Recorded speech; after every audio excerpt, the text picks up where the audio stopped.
think at the end of the day, you're going to be a selfish animal and say, yes, we reason to the point, perhaps for just right now, of a certain type of goodness.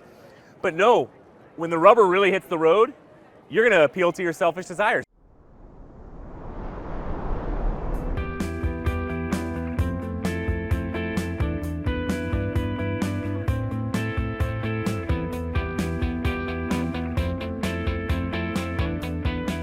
We were talking about secular theories of morality. I've studied ethics here a bit.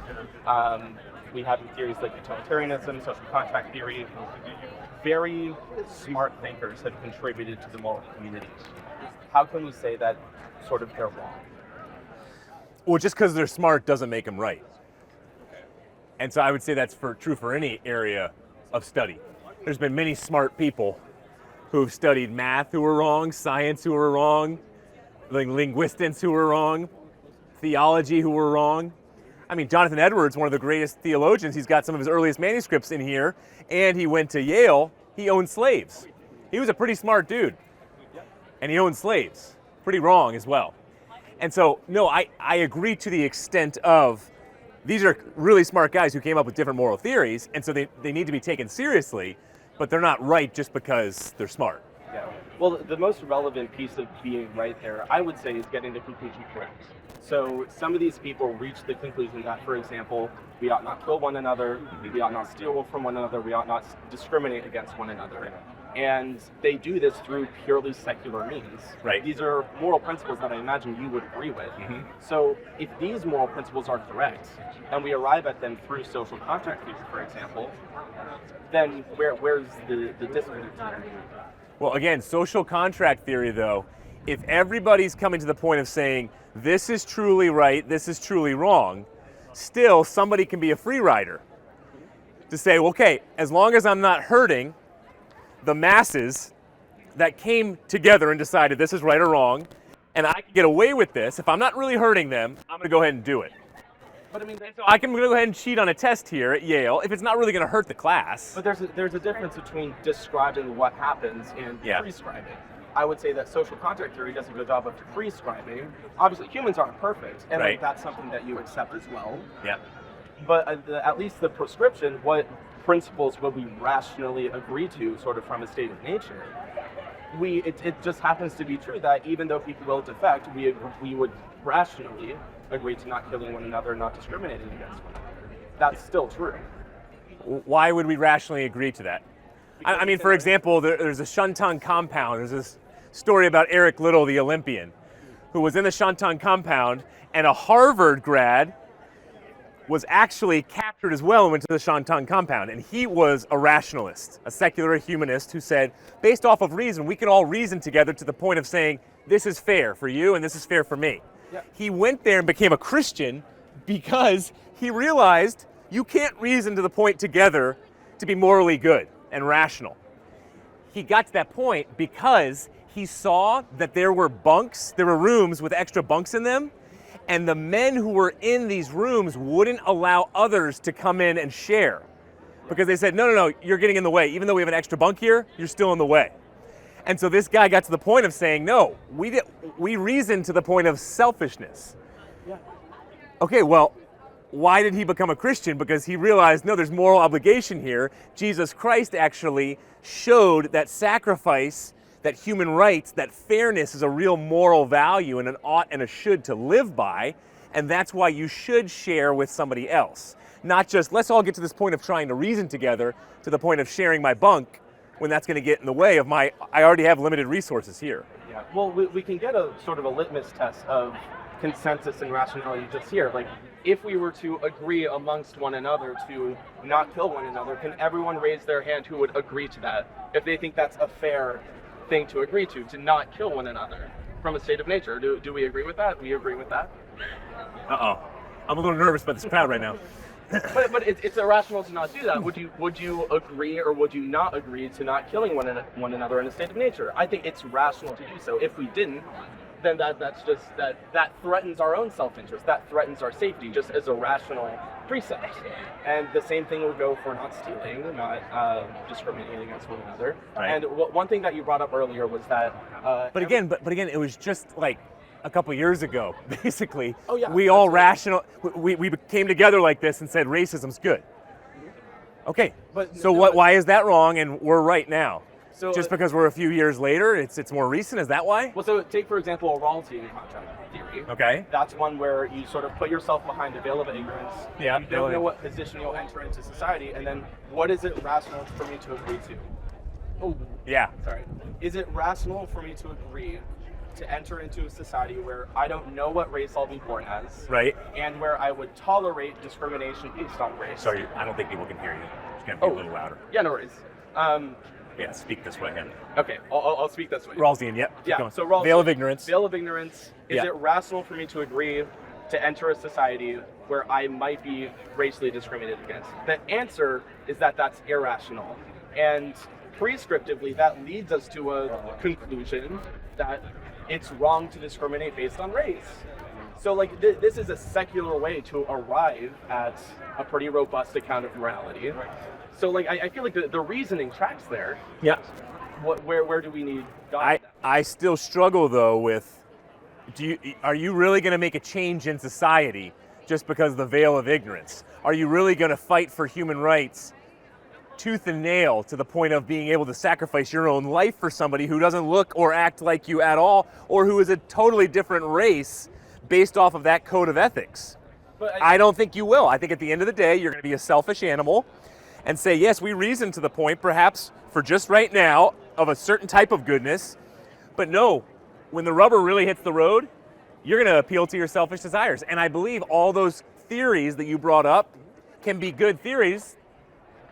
But at the end of the day, when push comes to shove, you're going to appeal to selfish interest in all those theories versus the Christian ethic, which is tied to moral obligation, which is not Christian. That's just a moral transcendent source.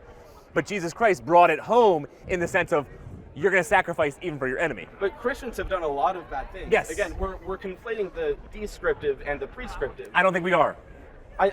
No, I think we are. How are we? Okay, I'll explain. So Christianity prescribes these things, and Christians have done evil things. If we accept that it's inevitable. So what do you call those people? What's up? What do you call those people? Evil. What do you call evil Christians? It begins with an H. Hypocrite. Hypocrites. And what do you call evil social contract theorists? Hypocrites. How? Because if my social construct is completely relative and it's based off of just a select group of people that we've decided for a time, certain time, that this is wrong and this is right, who's ultimately to say that that's truly right and wrong for all time? Yeah. Well, first of all, the descriptive versus prescriptive that you were talking about, you were saying that the social contract theorist might be like sort of hypocritical because people will inevitably do evil things and they will appeal to their own self-interest. Right. That happens with Christianity as well. Yes, Like, but does we're it? But my whole point though is you're missing it, and maybe I'm not communicating it well. Okay. It's not about the hypocritical living that I'm talking about. Sure. So here's a knife. Yeah. It's a butter knife. Okay.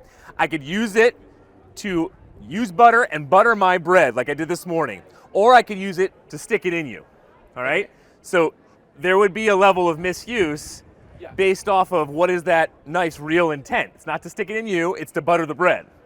Okay. So Christianity, when it comes to what is Christ teaching, sacrifice for others, love your neighbor, treat the poor righteously according to what he defined as righteous, love your enemy, sacrifice for your enemy. Every single person is worthy of preservation and protection, doesn't matter who you are at any point in time, universally.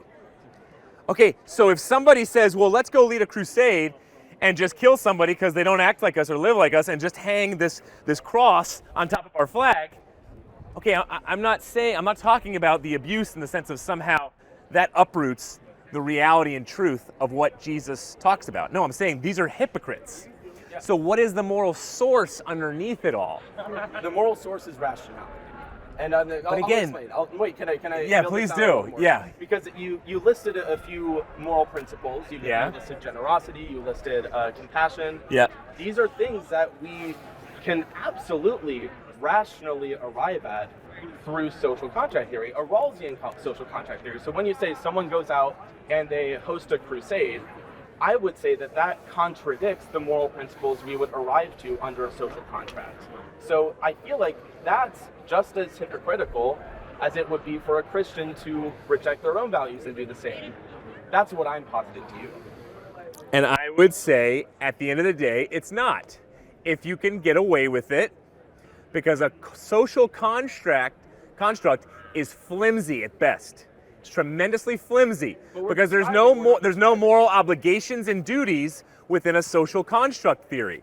You need a transcendent source that's outside of your definition of truth, the culture's definition of truth, and the powerful's definition of truth. You need what Martin Luther King Jr. talked about, a law above the law, in order to judge every person, every powerful person, every culture. Otherwise, it's, for the time being, we're going to say this is right or wrong. So a level of hypocrisy, sure, I can get on board with a level in the sense of, hey, you and I just agreed. We shouldn't go slap that woman over there. Yes. But you just went and did it.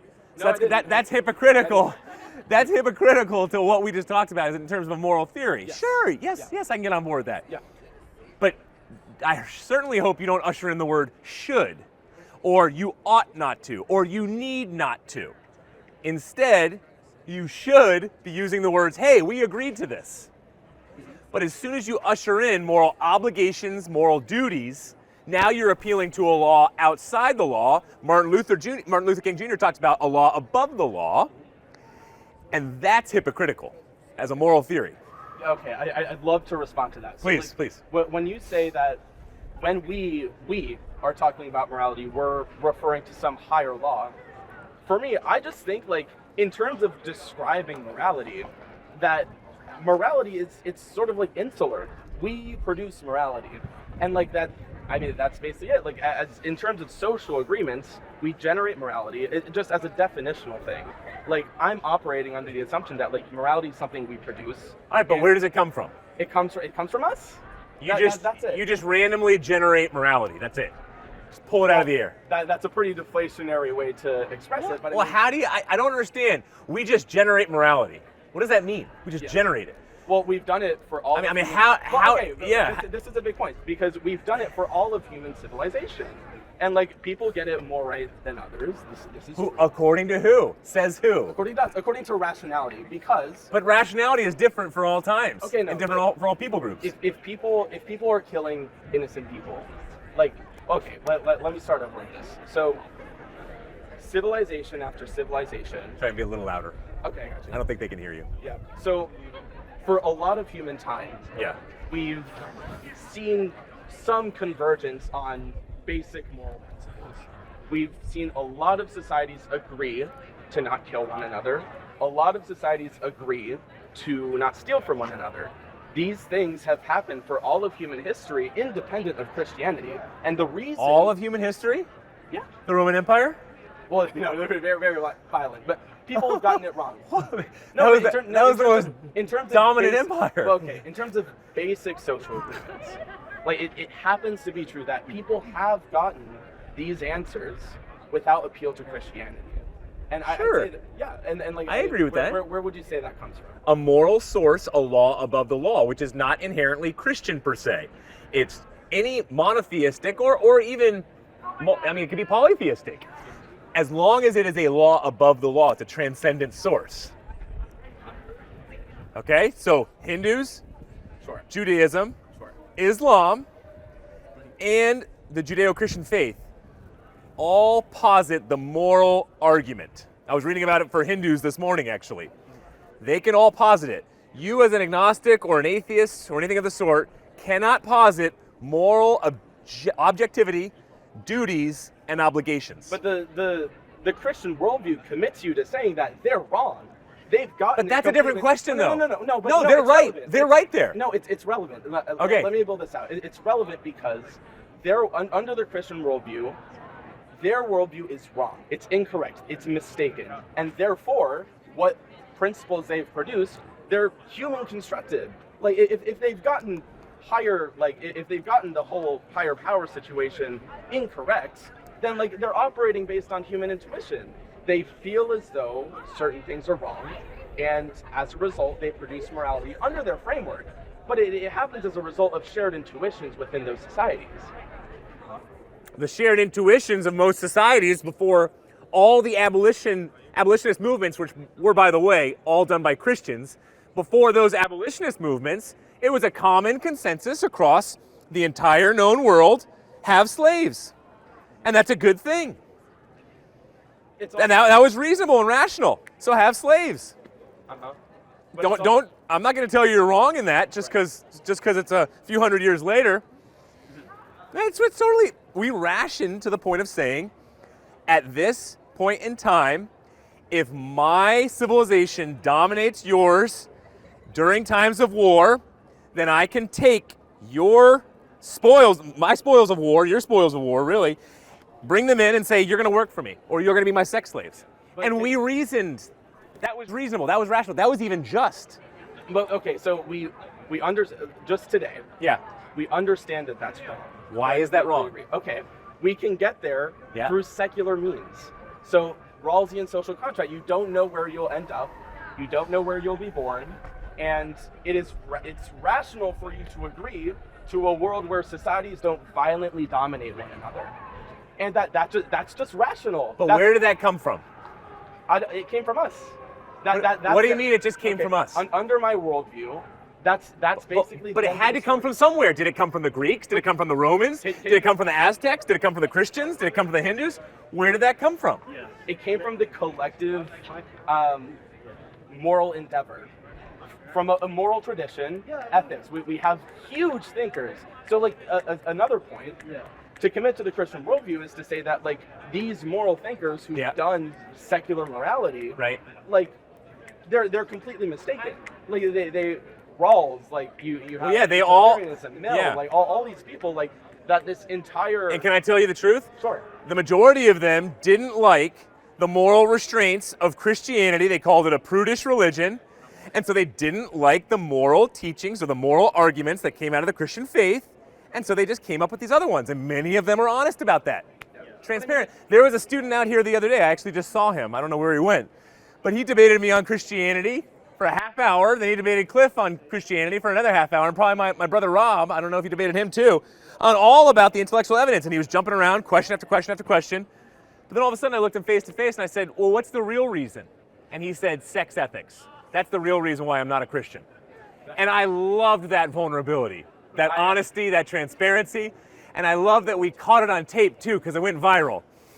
So I would know. I wouldn't commit myself to that. And I love how many professors, I'm sure here at this school too, but I'm thinking of Oxford right now, who said the same kind of thing. They said, we do not look into the evidence for the resurrection of Jesus Christ because we don't want Christianity to be true for it to impinge on what we do sexually. I think that's just it's a moral issue. So this is tremendously germane to what we're talking about right now. Sure. I would bracket that, at least right now. One thing I want to respond to is that like if what we're saying is that like at certain points in time, people have sort of wanted to reject Christianity.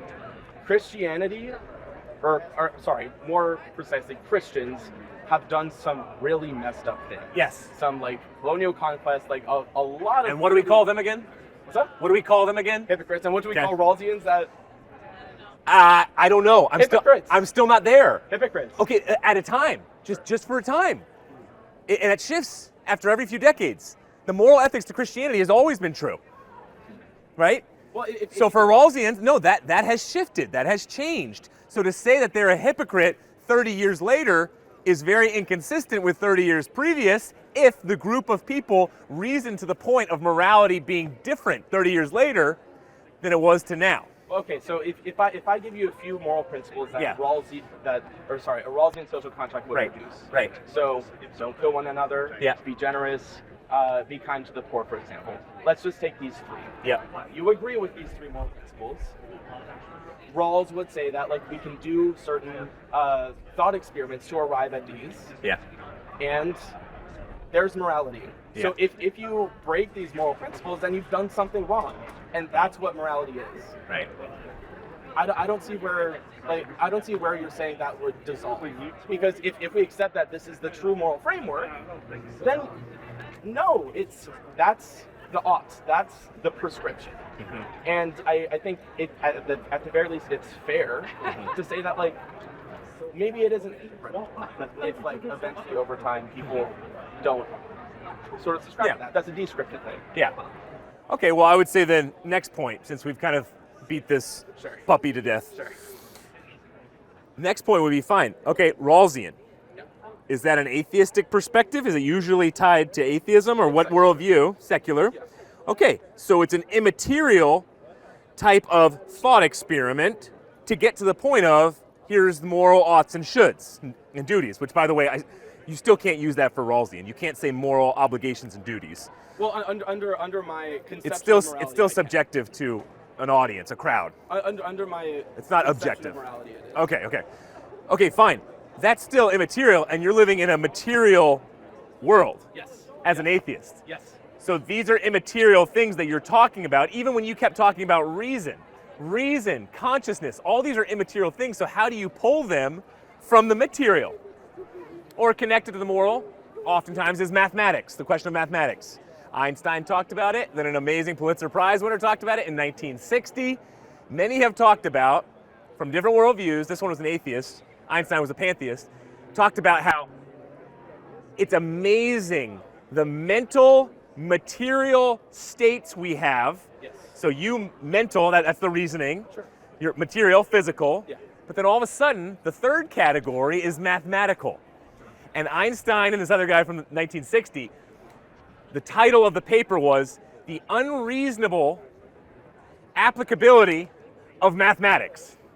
And what this paper is basically saying is, he uses the word miracle, and he's an atheist. He's saying it's a miracle that we can do mathematics because mathematical numbers are correct. 2 + 2 = 4 no matter what. And it's like they're just hanging there and we just discovered it. We didn't create them, we just discovered it. Sure. So kind of like morality, we just discovered it, we didn't create it, these are immaterial things. So wouldn't it make way more sense for an immaterial God to exist and an immaterial spiritual realm to exist connected to these things rather than, Rawlsian, just physical, just material, and somehow we get the mental from the physical, and then somehow we get these mathematical rules that are always present, always existed, always the same, no matter what throughout time. How do you draw that from the material or from this worldview of agnosticism? Well, so I have an important question, just to make sure I understand what you were bringing up. Yeah. The claim is that me as a secularist, I can't appeal to morality because morality it's not in the physical domain, and I'm more or less a materialist. Like that's the claim. No, I would say Richard Dawkins would say free will and morality are many more. It's not just Richard Dawkins. Many atheist moral theorists would say these are simply misfirings from an evolutionary process, and we're lucky that they've misfired in the way they have. Okay. So free will, consciousness, morality, all these immaterial things. They don't really exist, they just seem to exist. Okay. So your claim then will be that morality objective. It's almost like math. Like math is like it's immaterial, but it's you can point to it. You can say it has edges. It has edges. It has edges. So that means there's an objective answer to the trolley problem. You should have a real answer to the trolley problem if morality is objective. What's your answer? It should be true. You should be able to get it from the Bible, correct? No, not from the Bible. No. Okay. No. From where then? You tell me according to your worldview. Rationality. But you would also have to commit yourself to that because it's not coming from the Bible, but Right. there's also an objective answer to it. And So I would how then say, do you justify you keep it? saying the word objective, how based off of rationality from social construct do you get this word objective? I'm not saying objective. I would commit myself to saying there is not an objective answer to the Yeah. trolley problem, but you would. So where does the answer come from? It still comes from the value of human beings. How do you look at the value of human beings? Why would one life be valuable? Why would many lives be valuable? And yet again, my friend, the whole reason why you believe that human life is valuable, whether you're going to admit it or not, it's because we come from the seedbed of the Christian worldview, which is all are created in God's image. I would disagree. Which comes from but- Judeo-Christian values. All right, I'm glad you disagree. Give me a history lesson right now then, and tell me, where did we get the perspective that you have value, that I have value, that this guy with the crazy glasses over here has value? Why do we all have value no matter what? No matter what level of consciousness you have, no matter what level of DNA makeup you have, why do you have objective value? Don't just tell me your reasoning, but tell me historically how we got to this point. I don't know. You know. Okay, you don't know. You just told me you did know, though. What's up? Wait, sorry. Just a second ago, you told me you were going to give me an answer. You said you did know. Well, no, not on the historical account, but like my question was like more to the my question was more relevant to like how do we describe morality? That's what the question was. So like I mean But don't you understand? If we are having this discussion on morality, and we're going through all these different theories, well then the discussion better be attached to value. Why do you have value to begin with? Why are we even having the discussion of what is right and wrong and oughts and shoulds, an ethical system? It's because we're saying every human being has value no matter what. Okay, well we better start there then. Why do human beings have value? Why do we ascribe them value? Well, historically, you just disagreed with me, and then you said, I don't know. That's why I'm nervous right now about this discussion. Very nervous. Okay. Because you said it did not come from the Judeo-Christian value system. You said, no, Stuart. Then I asked you, I said, okay, please give me the history lesson, because I'm actually really curious about this. I think it'd be fantastic if you had an alternate answer. Can I but you said, I don't know. So how do you know I'm not right if you said clearly, I don't know? Well, allow me to clarify my stance. So like, let me grant that like the Judeo-Christian values have influenced the West, etc. Okay. Descriptively, I think that's true. Thank you. Yeah, okay. But why is it true? Why though? I mean, it's just historically. But why? It's the Christian tradition that was brought westward. Okay. Throughout the world. Okay, but what's at the heart of that? The Christian tradition. Jesus. Okay. What did he do that was different? Why did that rule out every other moral theory of the time? He had pretty good morality. He had according to who though? God. Okay. So what is more reasonable? Ever since the beginning of time, what you just talked about, you beautifully historically fleshed it out. It came from the source of God, played out through Jesus Christ, not the Bible, but through God, played out through Christ. And then yes, moral ethics came from it. That's why at Harvard, Robert Coles, one of the top ethicists, said that all ethical statements are simply footnotes to the Sermon on the Mount. Simply footnotes. So okay. So I think you just you put it better than I did. Okay, descriptively, that might be true. Yeah. But is it also true that descriptively we can still arrive at very robust morality? Yes. Through secular means. Not if you can't give me a reasonable understanding for why you are valuable no matter what, and why am I valuable no matter what, and why somebody who has special needs is valuable no matter what. If you can't convince me why they truly have objective value, then I don't know how we can get to that point. Okay, so let's start from like when we're born, we're raised into the world. What do we know? We know that we experience a variety of incredible stuff. We experience relationships. We experience beauty. Okay. We experience art. Like, yeah. From a sample, everybody experiences these things. Yeah. And that's happened for like all of human history. Right. So then the inevitable question is like, okay, well, how do we regulate our interactions with one another?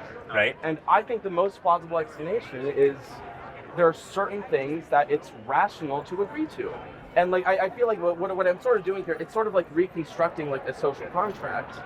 And I think it's very convincing actually. So I feel like if we accept that, like I would argue that like this is a way we can arrive at morality. You would argue that like we've arrived at it through God and through the Judeo-Christian tradition. How do we like square these with one another? I think one is more plausible than the other. Because for God and others, the reason I don't believe in God is because doing so would commit me to a variety of philosophical positions that I think would be unlikely. So, beginning of the universe, where did the universe come from? Okay, but I'm still waiting though for a more robust understanding for why you are valuable right now, why I'm valuable, and why you shouldn't smack me in the face if I say something offensive about your mother. It's because the truth is that I value other people, and like that's true. But why? I was raised to value other people. Because you were raised. Okay, I was not raised to value other people. Okay. I was raised to step on other people. I was raised in New York City, so it's a dog eat dog. And so in downtown Manhattan, I better beat out the other guy by any means necessary in order to get the position I want. So that's how I was raised, so don't tell me I'm wrong. Well, so I devalue human beings. Imagine for a second that we had a society that was constructed with that as a moral principle. What would happen? It would cease to exist. The Roman Empire did not cease to exist, my friend. The Roman Empire lasted for a really long time, and that's what I was describing. Downtown Manhattan right now, the dog eat dog, that's very Roman Empire. Sodom and Gomorrah as well, a mix. For example, the Roman Empire, it's not here today. But it lasted. How long did it last? It lasted very long. It dominated the entire world. But imagine, like, within the Roman Empire. There can be great evil within Hitler. Okay, let's go to Hitler. I mean, let's keep going. Sure. There wasn't breakdown. There was incredible world domination, and there was evil within it. Dog eat dog. Right, and over. So I wouldn't usher in this type of goodness and say you have to have goodness in order for society to last. First of all, according to who? What's goodness? Over time, they die out. Over time, they die out. Yes. Over time, they die out. That's why it's wrong. Well, okay, because they die out over time. Think about it. They don't die out over time. No. Think about it on like more macro level. Let's start like within just a small community.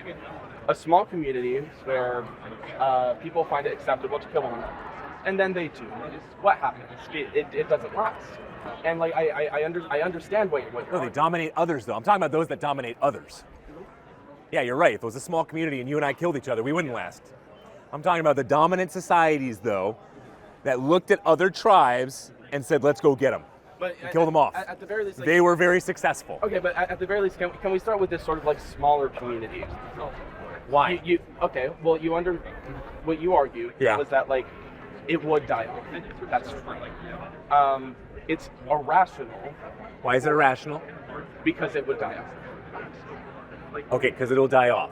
A small little group. Well, also like that makes it irrational. The more fundamental reason is that like it's not in our interest to enter into an agreement where people are okay with killing one another. It's not rational. And like I'd love to keep deferring to sort of like the Rawlsian social contract here, in that like societal domination, we can still say that's wrong. That's the reference point here. I'm just still having such a tough time because for thousands of years, historically, people would have completely disagreed with that thought. It's rational not to enter into war. Do you know how many societies would say it is very rational to enter into war so I can get your land, so I can get your women, so I can plunder you? No, it's very rational. So you're saying, what, it's just based off of time maybe? So I want to give you an argument maybe. Just over time, people got to the point of reasoning together, oh shoot, we shouldn't have war. Let's just have peace. And so is that why we have worldwide peace right now? No, let me answer that for you. We don't have worldwide peace. So time doesn't make a difference. Okay. The sinful human heart always has evil and goodness within it. And that poisons the lot. But I don't think that necessarily has to be placed under a religious context. We could just say that like humans are interested in themselves, and that's something that just happens to be true, and that's something that's caused societies to be so aggressive to one another at the time. And I call that the sin problem. Yeah. Can I ask you like just on a slightly different topic? Yes. So like, you mentioned like God-shaped holes. Yeah. I think my original question here, like in the past, was like, if society sort of produced localized moralities without appeal to God, then like how can that happen with them not appealing to God, without appealing to the Christian God? And your response was everyone sort of has a God-shaped hole that they feel as though like certain moral principles like should be true. Could you flesh out that idea? I just want to make sure I understand. Oh, absolutely. Yeah. Dostoevsky said it. Nietzsche said it himself as well. Dostoevsky said, if there is no God, do what you want. And he was not saying, if you don't believe in God, do what you want and you're just a morally horrible person. Yeah. People think he said that. He didn't say that. He was saying, logically, if you don't believe in a God, then there's no moral obligation, shoulds and oughts, and so do what you want. But he said many atheists are good people, and that's true for me in my life as well. So just because you have societies that are atheistic and are good in a way where, again, I don't know where they get this obligation of good, but you can be good without God, clearly. And so a God-shaped hole more so is for me, psychology. Because I believe, my friend, if you live for any type of academia, your grades, if you live for what you're going to do next after you graduate, if you live for a girl in your life, if you live for any of these things, ultimately they're going to eat you alive. It does not fit in your God-shaped hole. What does fit in your God-shaped hole is someone called God, a transcendent, eternal source that'll never let you down. And psychologically, this is an agreement across the board. You have to have something eternal. It cannot be finite. This is why David Foster Wallace said everybody worships something. It's way smarter, and he was an atheist who hung himself, partly because of his God-shaped hole. It's way smarter to worship something infinite that will never let you down and will always be there than something that is finite that will always let you down eventually. Your parents are going to die if you're living for them. Your kid is going to get sick, maybe die, or maybe take off. Yeah. Eventually you're going to lose your kid. Eventually you're going to lose all these things. Yeah. So none of these things will fill your God-shaped hole other than God. Sure. So I guess one of my questions there is that is that an appeal to truth, or is it an appeal to convenience? And like I'd like to sort of I think you define truth as that which comports most with reality. Yeah. And reality is you're living for something, and I would call that something a type of vacuum that wants to suck in, it's a God-shaped hole, suck in anything to live for. What are you going to live for ultimately is going to help, is ultimately going to help sustain you in life, or it's going to harm you. It's going to lead to something like addiction. Hey guys, thanks so much for watching this episode. Hit that subscribe button. We love for you to join the family. Also, want to invite you to our church in New Canaan, Connecticut. It's New Canaan High School, and it meets Sundays at 9:30 a.m.